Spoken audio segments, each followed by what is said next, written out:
Morning Indiana, working for you.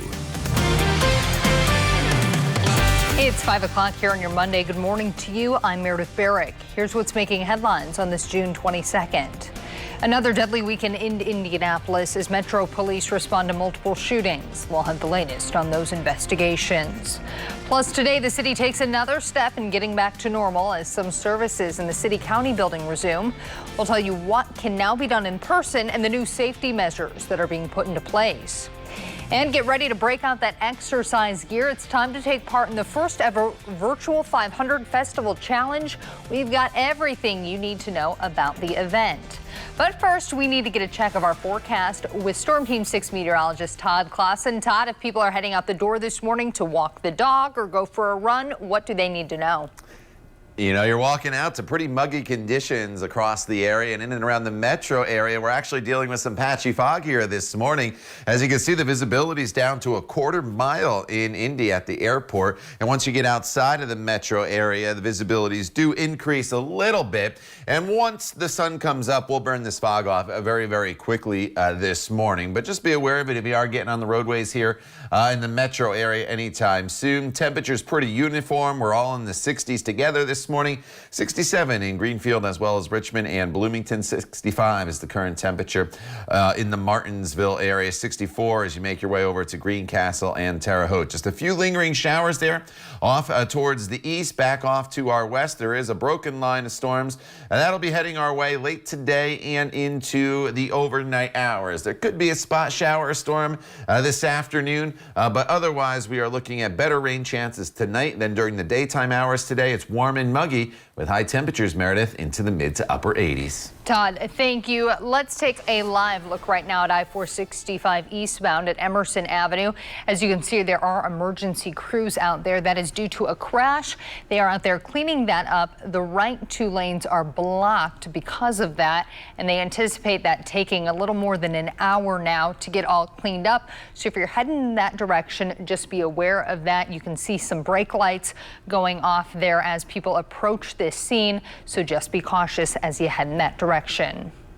Violence continues in the Circle City. This morning, Metro Police investigating multiple shootings. This is a look at where some of those incidents happened. Police tell us since Friday, at least 6 people have been shot across the city in separate cases. The most recent happening at Lafayette Square Mall Sunday afternoon. This follows last weekend's deadly violence where 10 people were shot, 3 of them killed. As of this morning, police have not released any suspect or victim information. We will update you as soon as we learn more. And in Speedway, we're still waiting to hear from police about what led to the shooting death of an 18-year-old outside of an apartment complex. Police say he died late Saturday night after the shooting at the Legend Speedway Apartments on Sumter Street. That's about a mile west of the Indianapolis Motor Speedway. Investigators believe the victim was targeted by the suspect, and this was not a random shooting. The name of the victim has not been released. Here at 5:03 and turning now to the latest on the COVID-19 pandemic and how it's affecting Hoosier lives. New numbers from the State Department of Health appear to show some good news for Indiana. The number of new cases and deaths continues to slowly trend downward. Only 5 new deaths from the coronavirus were reported Sunday. There were also 393 new cases reported. More than 411,000 Hoosiers have been tested for the virus. 42,423 of those are positive. That means the positivity rate has dropped to just over 10%. The number of people being treated in hospitals for COVID-19 is at its lowest point since the state began releasing those numbers in early April.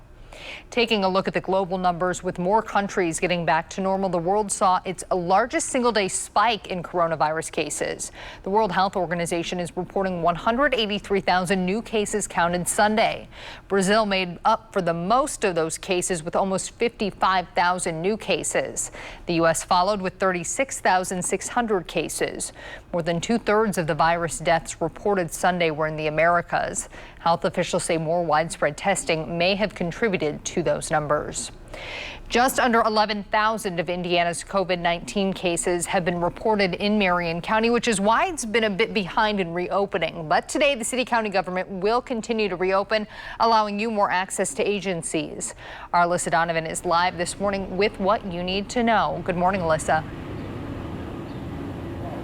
Good morning, Meredith. Now, most of the agencies inside of the city-county building will be reopening today. A few of them opened last week, like police services and criminal courts, but the bulk of them are going to open this morning on that first floor. And they're all going to be consolidated on the first floor, including property tax payments, property tax assessment and valuation. This is to help continue to adhere to social distancing guidelines. The county assessor, recorder, and other county services will also be opening today. However, juvenile, civil, and traffic courts will continue to operate remotely. If you are attending court, you want to check your case online to be sure it has not been delayed or is going to be held remotely. Now, everyone that is entering the city-county building today and for the foreseeable future will be required to wear face masks. Those are going to be available at the entrances, and you might want to double check which entrance you should go into based on what you are going into the building for and based on what agency you're going to see. You can check that on the CCB's website. They have details on which entrance they want you to use. Additionally, they want you to check the website to see if you do need to schedule an appointment depending on what agency you're visiting today. You might also be able to continue to do some parts of the city-county buildings business things online, so they want you to check for that as well. Reporting live, Alyssa Donovan, RTV6. Alyssa, thank you. The U.S. Centers for Disease Control and Prevention is planning to update its recommendation on masks. Researchers with the agency have been conducting a scientific review about the mask during the coronavirus pandemic. They wanted to study if masks protect people from contracting COVID-19, not just prevent them from spreading it. One recommendation says people should wear masks when they leave their home. The other recommends people wear a mask if they cannot properly social distance. The new guidance is expected soon. Starting today, students in Indianapolis will be able to pick up lunches at a new site 5 days a week. IPS will be giving out free pre-packaged lunches at the Hawville Public Library Monday through Friday from 11:30 a.m. until noon. The meals are available to any student 18 or younger, including those who don't attend IPS schools. This will be the only site giving out meals 5 days a week. Breakfast and lunch meals are given out on Monday and Wednesday at several other locations. We've got a list of those on our website, theindychannel.com. Today kicks off the first ever Indianapolis 500-mile virtual challenge. All you have to do is complete 500 miles of physical activity from running to walking, biking, swimming, or wheelchair racing. The challenge goes through December 31st, so you've got plenty of time. You also have the option of taking part in a 100-mile challenge. All participants will log their miles online, and those who compete will receive a shirt, medal, and pin. You can register right now for $60 at indymini.com/500 miles. We also have more info on the RTV6 app. All right, Todd, are you all signed up for that? I know you love logging miles on that bike of yours. I did about 30 miles over the course of the weekend on the bike. I didn't even know about it, so I might have to log in there and sign up. I think I could easily knock out 18 miles a week leading up to it. All right, outside right now, if you're exercising this morning, you're going to run into a little bit of patchy fog out there, as well as warm and muggy conditions. Temperatures this morning are sitting in the 60s all across the area, and any fog that is out there will burn off pretty quickly once the sun comes up, and sunrise officially just a little over an hour away, and we'll keep the temperatures in the 60s throughout the morning hours. And you can see once we get rid of that fog, skies are partly cloudy. The exception are a few just lingering showers there well off to the east. They are moving off into Ohio, so you don't have to worry about them at all here throughout the remainder of the morning. More storms off to our west. Those will arrive later today and then into the overnight hours. So overall, it's a decent day for us with partly cloudy skies. Just the chance of a few spot storms this afternoon with high temperatures that'll be climbing up to anywhere between about 86 and 90 degrees, Meredith, across the area. Todd, thank you. A violent weekend across several U.S. cities leaves at least a dozen people dead, including a 3-year-old boy. After the break, a look at where the violence is happening and what city leaders are saying. And a noose was found in the garage stall of NASCAR's only full-time black driver, Bubba Wallace. Straight ahead, what Wallace is saying about the incident and how NASCAR is responding this morning. And we are taking a live look at I-70 west of Lyndhurst Drive. You can see that fog out there this morning. Only one issue on the roadways. We'll let you know what that is coming up after the break. You're watching Good Morning Indiana. Greatest seasons. New ABC tonight. A wave of violent shootings rocked American cities this weekend. Within the past hour, we've learned police in Charlotte, North Carolina say 2 people are dead and 7 others injured at a block party. 5 others were taken to the hospital after being hit by a car in the aftermath. And across the country, at least a dozen people were killed, including a 3-year-old boy. That boy, just one of 4 children killed by gunfire in Chicago. As of this morning, the city is reporting at least 60 people were shot, 9 fatally. In Syracuse, New York, at least 9 people between the ages of 17 and 53 were shot at a large gathering. And in Minneapolis, 1 person died and 11 more were injured during a shooting spree. The city reporting an uptick in violence since the death of George Floyd at the hands of a police officer. The police chief there calling it a public health crisis, also vowing to rebuild trust and reform the department. Breaking news from the world of NASCAR after a noose was found in a driver's garage. This happened last night at Talladega Superspeedway in the stall of Bubba Wallace, the circuit's top black driver. The disturbing image appearing just weeks after Wallace called for the sport to get rid of the Confederate flag at events and as protests emerge ahead of NASCAR's latest race. ABC's Alex Prochet has more. Overnight, outrage after NASCAR says a noose was found in the garage of Bubba Wallace, the only black driver who races full-time in NASCAR's Top Cup Series. Whomever that is, I hope that you are so ashamed of yourself. NASCAR saying the noose was found in Wallace's garage stall at Talladega Superspeedway in Alabama Sunday night. Adding in a statement, "We are angry and outraged and cannot state strongly enough how seriously we take this heinous act. We have launched an immediate investigation." Wallace writing in a statement overnight that the despicable acts of racism and hatred leaves me incredibly saddened and serves as a painful reminder how much further we have to go. ESPN's Marty Smith expressing his outrage. This sport is in a progressive mode. This sport is in a moment where this crap, this despicable crap, is not only not acceptable, but there's just no place for it. The race, NASCAR's first with fans since the pandemic erupted, and nearly 2 weeks after NASCAR banned the Confederate flag from its events. But supporters of the symbol still waved the flag outside the superspeedway on Sunday, and a plane flew over the track towing a Confederate flag. Wallace, who's been outspoken about racial injustice in the wake of George Floyd's killing, said this last weekend. I'm standing up with my peers and with my following, my platform, to stand up for what's right and to create change. Wallace added in response to that news, quote, "This will not break me. I will not give in, nor will I back down. I will continue to proudly stand for what I believe." Alex Prochet, ABC News, Washington. Civil rights groups are leading an effort to get Facebook to take stronger action against hate speech. Nonprofits like the Anti-Defamation League, the NAACP, and Common Sense Media have launched a coalition. The goal is to get major companies and brands to stop advertising on Facebook for 30 days to send a message. The ADL says the platform is generating ad revenue from hateful content and that it could do more to protect the marginalized communities that are consistent targets of racism and hate.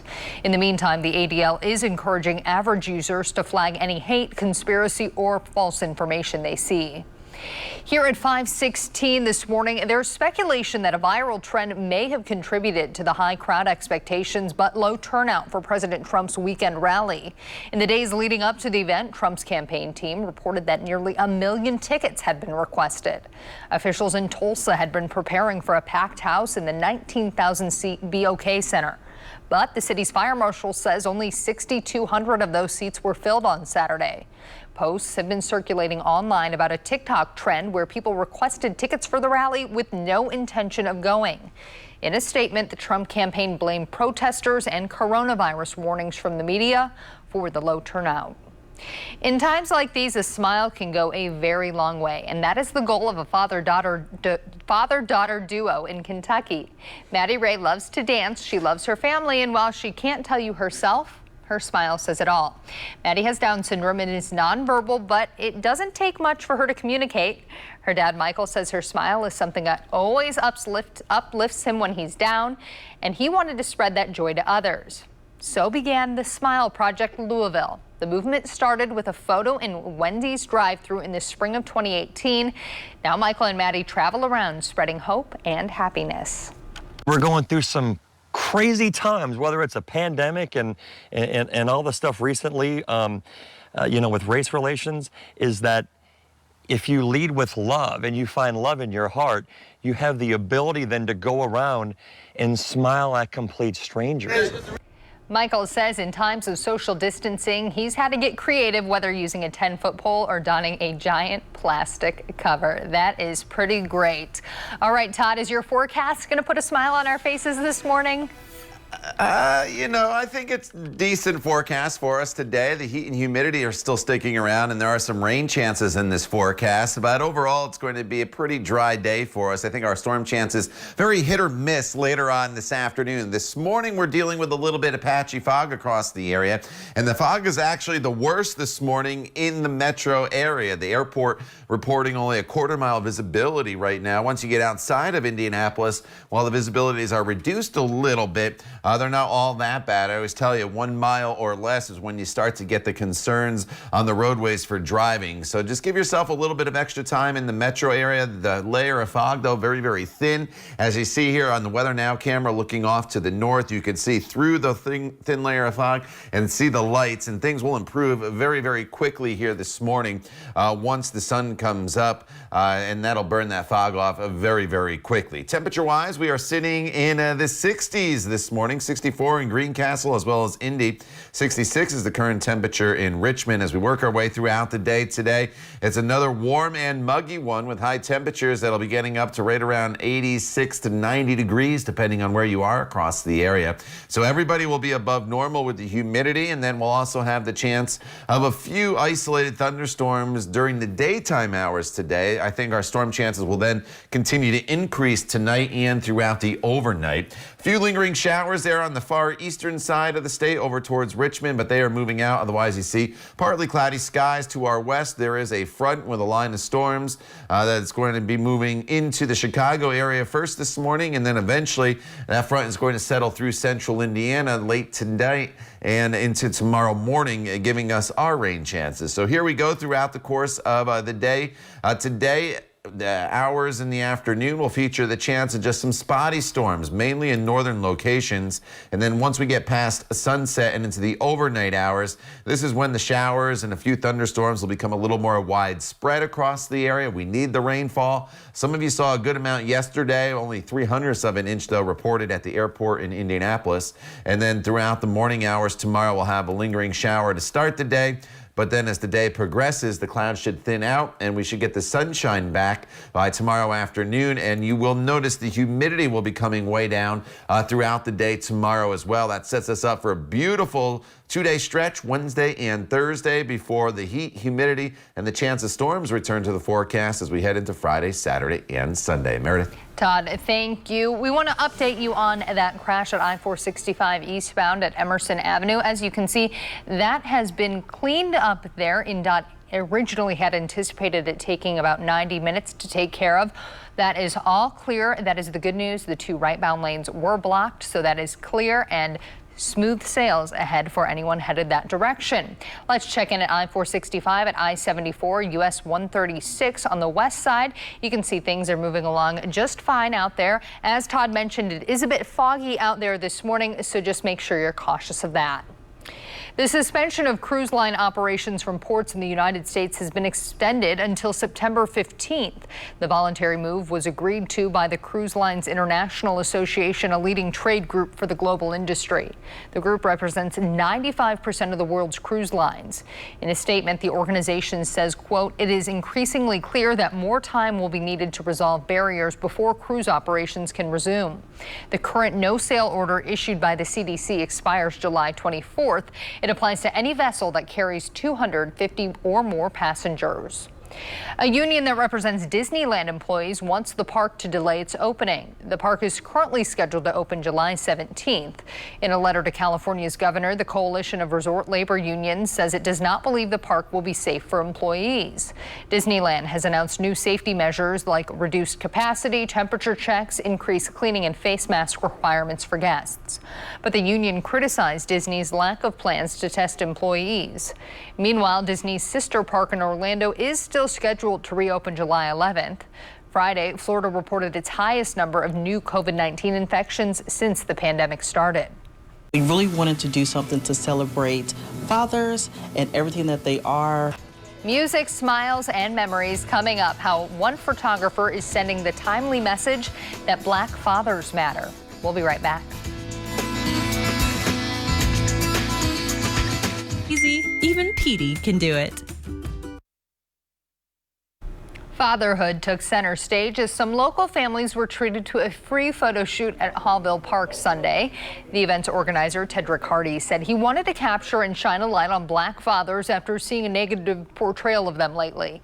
Hardy says this is a small step towards rebuilding the Black family narrative.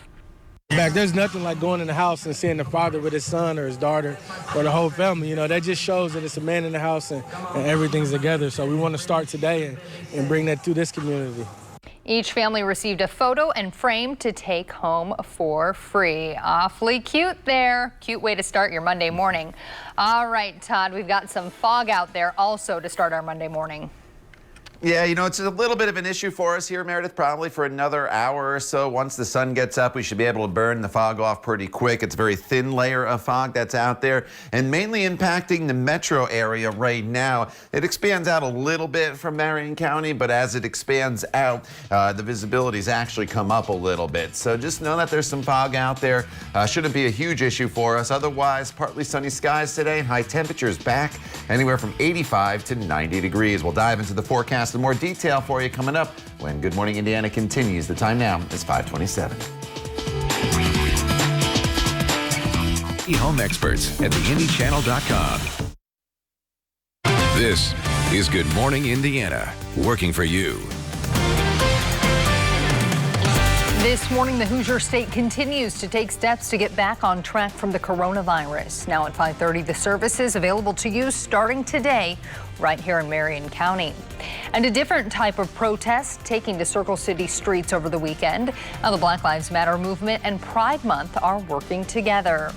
5:30 here on your Monday morning. Thanks so much for joining us. I'm Meredith Barrick. Meteorologist Todd Clausen joining us from his home studio.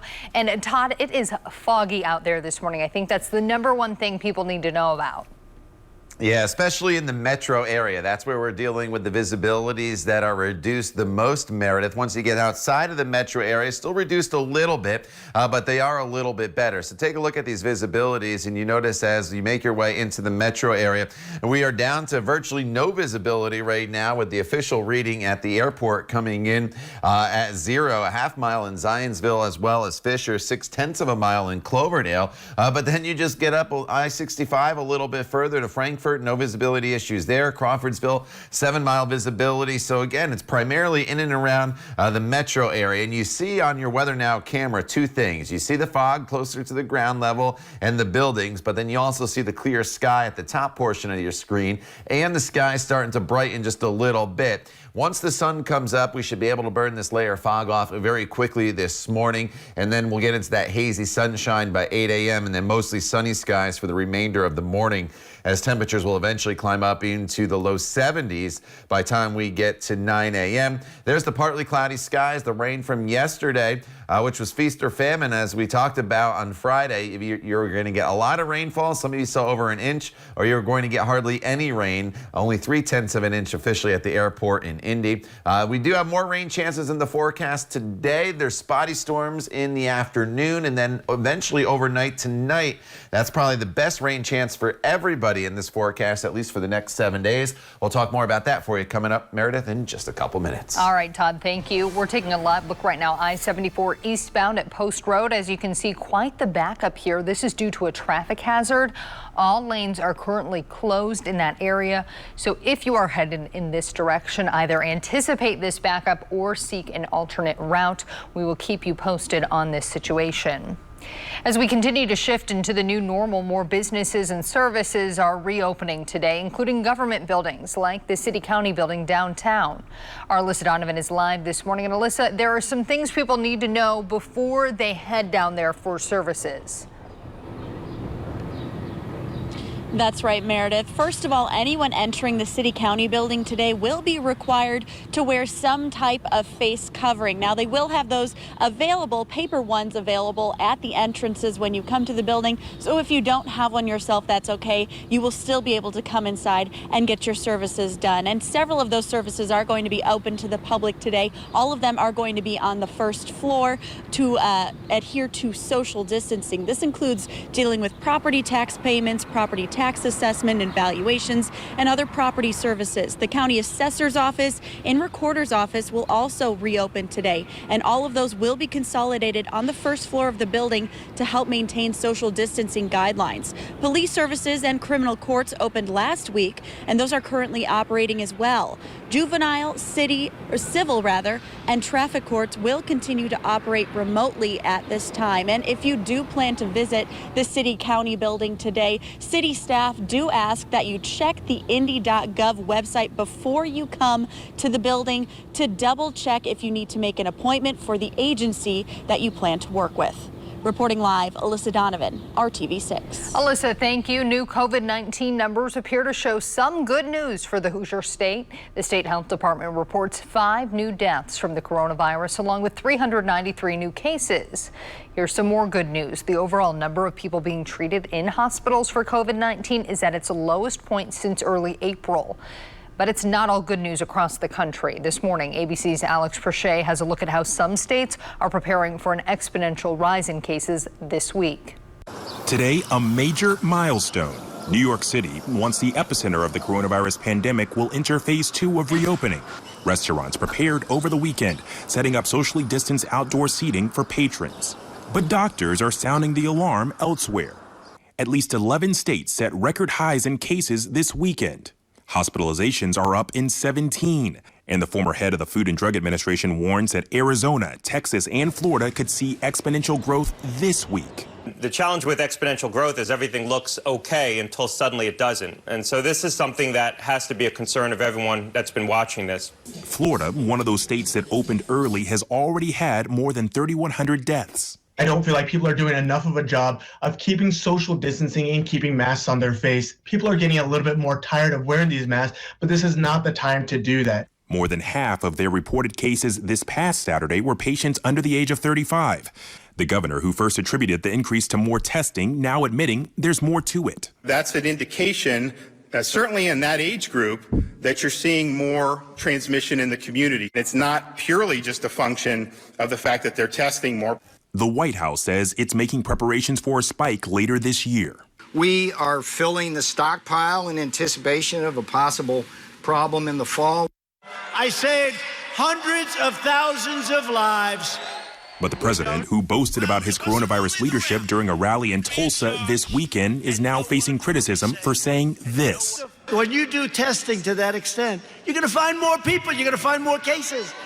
So I said to my people, slow the testing down, please. The president's allies are defending him, saying that that was just a joke. There are roughly 6,200 people at that rally. Now, Oklahoma health officials are urging anyone who's attended a large gathering in recent weeks to get tested. Alex Perche, ABC News, Washington. Here at 5:37 this morning, we're still waiting for details surrounding a shooting at Lafayette Square Mall, injuring one person. Metro Police tell us the shooting happened around 1:45 Sunday afternoon outside the mall's main entrance on the west side of the building. Several cars in the parking lot were also hit with bullets. Officers tell us the person injured was in serious condition when they were taken to the hospital. And this morning, a man faces a charge of child neglect after his 4-year-old son accidentally shot himself. Metro Police say this happened around 7:30 Saturday night at an apartment complex on East 21st Street near Arlington Avenue. They say the boy shot himself with an unsecured gun inside of an apartment. Police say the child was awake and breathing when he was taken to the hospital. This morning, a young girl is fighting for her life after being pulled from a Park County creek. State conservation officers say the incident happened around 1:30 Sunday afternoon on Big Raccoon Creek near the Mansfield Covered Bridge. First responders say the girl was airlifted to a Clay County hospital in critical condition.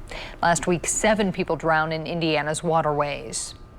The protests continuing almost daily for more than 3 weeks continued over the weekend. One demonstration brought together the Black Lives Matter movement with people observing Pride Month. Saturday's event on Meridian Street focused on violence impacting the Black LGBTQ community. They want to make sure their concerns are heard in the midst of the new nationwide focus on racism. As we're talking about Black lives, that we're acknowledging and recognize our trans community that has suffered over and over again prior to this year. So I just want to make sure that with the people. At the event, there was a spot on site for people to register to vote. All of the money raised will benefit Indiana Pride of Color and Indiana Youth Group. Here at 5:39, Todd, let's talk a little bit about the rainfall that we're anticipating later today. Yeah, you know, some of you need rainfall desperately, and some of you got a good amount yesterday with those storms that rolled through. I know my lawn did not get much in the way of rainfall in the metro area. In fact, at the airport yesterday, only 0.03 of an inch of rain fell, but across parts of south and eastern portions of Indiana, we did pick up over an inch of rain in spots. As you can see here, as you work your way through Shelby County, up into Rush County, and then even into Henry County, over towards Newcastle, almost an inch and a half of rain, but to the northwest, it was just a few light scattered showers that went through. Today, another opportunity for some rain late in the afternoon as some spotty storms build in, but otherwise another great pool day for us with plenty of sunshine and highs that'll be in the mid to upper 80s. Those storms pretty spotty this afternoon, but then storm chances do increase once again overnight tonight into early Tuesday morning. More on that coming up in just a little bit. Meredith. Todd, thank you. Same-sex couples celebrated earlier this year when they were allowed to be on child birth records. After the break, why the state is asking the Supreme Court to take another look at the ruling. Plus, kids have been spending a lot of time at home during the coronavirus outbreak. Straight ahead, why doctors say that's bringing new types of injuries into the emergency room. And here at 5:40, we're taking a live look at I-74 eastbound at Post Road. All lanes are closed between Post Road and Acton Road due to a traffic hazard. You can see things are awfully backed up there. We'll have more on that situation coming up after the break. Lysol, what it takes to protect. This morning, the state attorney general's office is asking the Supreme Court to review a ruling challenging the state's birth records law. In January, the U.S. Circuit Court of Appeals ruled same-sex couples should have the same rights as other couples to be named as parents on birth certificates. Currently, couples have to go through the adoption process. The state's petition says the lower courts misinterpreted the intent of the law surrounding paternity and parental rights. State lawmakers are taking action in response to a Call 6 investigation. Since mid-April, Call 6 Investigates has been fighting to find out where the COVID-19 outbreaks happened in nursing homes and where people have died at long-term care facilities. Now a group of lawmakers is joining the battle. Senators Gene Breaux, Eddie Melton, and Frank Mervyn wrote a letter to the governor calling on the state to collect and make the data public. They credited our reporting for having an impact. For you to have taken this up in your articles and continuing articles, I think it's excellent. It's wonderful. And it certainly then helps me when I send letters out because I know that I'm not the only one doing it and that there are others coming from different places besides just me. The governor has not responded to the letter. We also reached out to Republican members of the House and Senate health committees and are still waiting to hear back. An Indianapolis church is helping young people learn a new skill that will feed neighbors in need. Martindale Church and a Carmel family are teaming up to teach members of the youth group start a community garden. Fresh tomatoes, peppers, cilantro, and more will soon sprout up in the field next to the church on 24th Street and Dr. Andrew J. Brown Avenue. The vegetables and herbs will help supplement the church's meal distribution program. The pastor says the garden will benefit the community in other ways, too.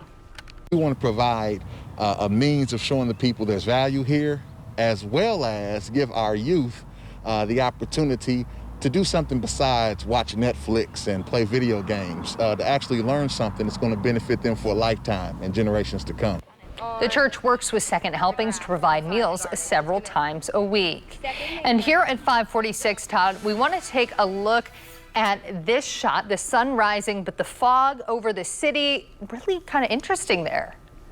Yeah, you know, it's a beautiful shot. You see the fog, which is basically a cloud on the ground, but then as you look above that thin layer of clouds, you see the sun starting to rise and all that blue sky. So essentially what's going to happen here over the next hour or two is the sun will come up, it'll burn that thin layer of fog off, and then we'll be left with partly to mostly sunny skies here this morning. But really a pretty picture there. The clouds not even extending on top of the region's buildings. So that's a very thin layer of fog this morning, but it's enough to cause maybe some issues on the roadway. So just give yourself a little bit of extra time. And the fog is the worst in and around the metro area. Only a 1/10 of a mile visibility in Fishers over into the Carmel area. The airport has seen their visibility come up from next to 0 to now just under 1 mile, and Cloverdale's down to 8/10 of a mile. So it fluctuates a little bit in and around the metro area. So just give yourself a little bit of extra time this morning. Temperatures are sitting in the 60s right now, 67 in Lafayette, 66 in Greenfield, as well as Muncie. Martinsville at 64 degrees.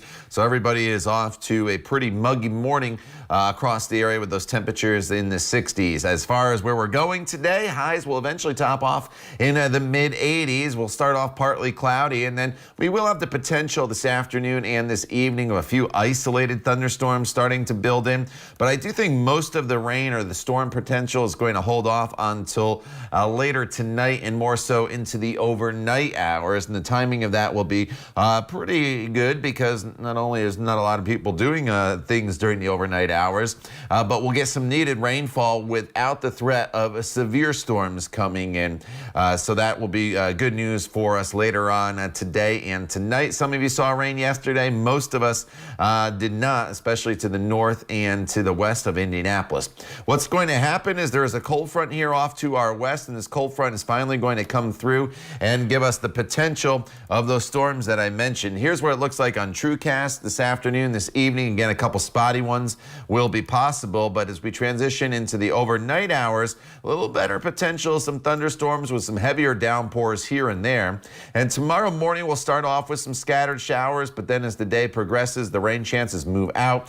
By the end of the probably afternoon hours, I would say, we should be back into the sunshine for your Tuesday. The humidity will drop throughout the day as well, and temperatures will be a little bit cooler. Highs will be topping off in the upper 70s to low 80s. Looking ahead in this forecast, Wednesday and Thursday, you can circle both of those days on the calendar for the best days of the week. Should be beautiful with the low humidity and the sunny skies before we kind of crank the temperatures back up. And with the higher temperatures and most likely higher humidity by Friday, Saturday, and Sunday, we'll bring thunderstorms back into the forecast. Nothing of a washout at this point, just looks like those scattered summertime storms. But until then, we'll have that good weather Wednesday and Thursday, and again, some storms today, Meredith, but nothing to cancel the plans over if you do have them later on this afternoon, as all these storms will be very, very spotty. Todd, thank you. We want to circle back here to I-74 eastbound at Post Road. Earlier, we showed you both lanes closed there. The right lane is now just closed between Post Road and Acton Road due to a traffic hazard. You can see things are moving once again. They're moving slowly, but they are moving. So if you're headed in that direction, just anticipate that that right lane is closed and traffic is backed up a bit. All this extra time kids are spending at home has emergency room doctors seeing new trends in childhood injuries. Trampolines, bikes, and scooters all became hot items when stay-at-home orders started. In a recent New York Times article, doctors say they're seeing spikes in injuries from all those activities, but especially trampolines. They're also seeing patients with more unusual emergencies like accidental poisonings. But overall, without organized sports and school activities, doctors say child visits to the ER are actually down. And you'll want to check your medicine cabinet this morning, especially if you do have young children at home. Two popular children's cough medicines, Robitussin and Dimetapp, are voluntarily being recalled. The specific products are children's Robitussin honey cough and chest congestion DM and children's Dimetapp cold and cough. The manufacturer says the recall is due to potential overdose risks. The products were sold between February and the beginning of June. If you bought the medicine, visit FDA.gov to check and see if it is included in the safety recall. Each year, race fans across the state and country look forward to cars hitting the dirt track for Indiana Midget Week. After the break, our Dave First shows us why fans say this year is no different, even with the coronavirus. We'll be right back. Or come by today. USAC's Midget Week in Indiana is officially in the books. It's one of the most prestigious events on the calendar. As our Day First reports, it turns out fans bought up every ticket during this return to racing. All right, you got tickets for Indy? The parking lots filled up quickly. Activity in the Midway, t-shirt sales are brisk, and fans are heading to their seats. And in Indiana, it begins with racing. I'm going to guess it's nice to get out of the house. Yeah, this is the first time we've got out all year. Families from Muncie, Munster, and Mooresville as USAC burns up gas in Gas City. The Vermillions are in from Greencastle and have sons who also race. You guys are involved in the sport. You know how important it is to open up. Without the fans and being able to do this, I don't know what we'd do. To the tune of 50% capacity, physical distancing, but wrapped around half the track. The drivers all see it. I don't know if you noticed, the parking lot is packed. It is packed. It's awesome to just have fans. It's still a limited number, but we get to have fans. It's almost hard to imagine USAC Midget Week without them. And one of the reasons NASCAR driver Ricky Stenhouse has been wanting to return for some 13 years. Yeah, I grew up, going to the racetrack, watching my dad, and then, growing up through the ranks, racing with, a lot of these same people, and it's just fun to come back and do. It thrills the senses. 900-pound race cars pushed around by 400-horsepower engines. A recipe for just about anything. But the drivers get back in. And now the fans do too. Probably the biggest thrill you can get, there's a lot of slide jobs just about every corner if the track, allows it. You can feel the people and understand kind of the social distancing aspect, but still be casual and be normal. A little normalcy in a very abnormal world. From thrills to $3 beers, from dirt to dust. And it's all about time.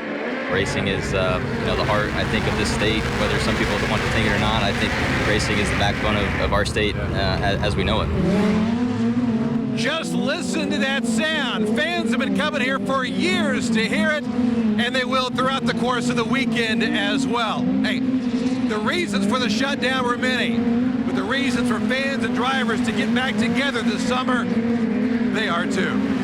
The Gas City Day First, RTV6 Sports. All right, thank you, Dave. Great to see the cars back up on the track there in Gas City as we go throughout the day. Today we're dealing with a little bit of patchy fog here this morning.